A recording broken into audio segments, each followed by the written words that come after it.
Greetings, friends, and welcome to Captain Samuel's Avon Evenings. Jirel of Joiry is a collection of short stories first published mostly in Weird Tales magazine in the 1930s. They were written by C.L. Moore, a pioneering woman author from the U.S., who blazed a trail for other women to write speculative fiction. The Jirel stories are a blend of sword and sorcery with cosmic horror. The stories focus on Jirel of Joiry, a fierce, red-haired woman warrior who leads her French province in medieval battles. Few of the stories actually take place in medieval France, however. Jirel almost always goes to otherworldly dimensions. For example, she finds a dungeon entrance to a midnight planet or enters a wizard's secret door into another world.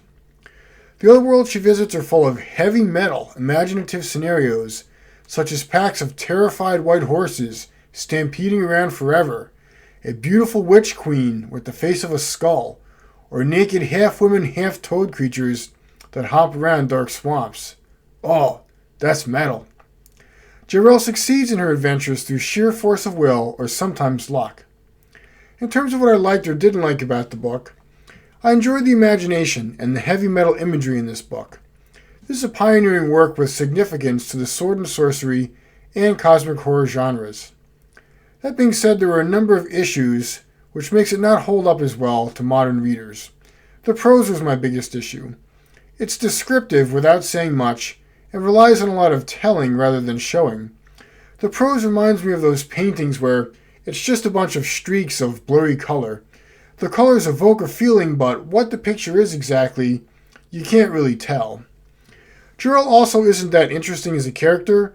We're told she's a red-haired medieval warrior woman, but she's never explored or does anything that really evokes interest, that makes her unique. She's just an underdeveloped perspective that moves through surreal landscapes. Also, it rustles my jimmies when authors tell me a character is a badass, but story events contradict that. A lot of the Jirel stories feature her kingdom getting conquered, her soldiers getting captured, or her getting kissed against her will. It just seems like she's always on defense in these stories. The book did have a wonderful surprise. So I was reading it, and all of a sudden, the book talks about a bar on Mars and mentions Northwest Smith, who is C.L. Moore's spaceman character.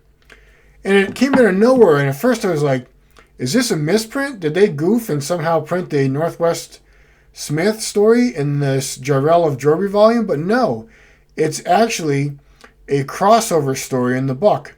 And what made this even better was the story was co-authored with Moore's husband, Henry Kuttner, and I thought this story was the best in the collection. Kuttner builds upon Moore's heavy metal imagery and adds better characterization to Jirel, and moves the plot forward with less purple prose and more concrete action. So that story really stood out from the collection, and I enjoyed a lot. Overall, Jirel of Joiry is a fundamental, pioneering work with some flaws in the sword and sorcery and cosmic horror genres. I recommend it with mild reservations, and I give it 3 out of 5 stars. Hope you're doing well. Thanks for watching.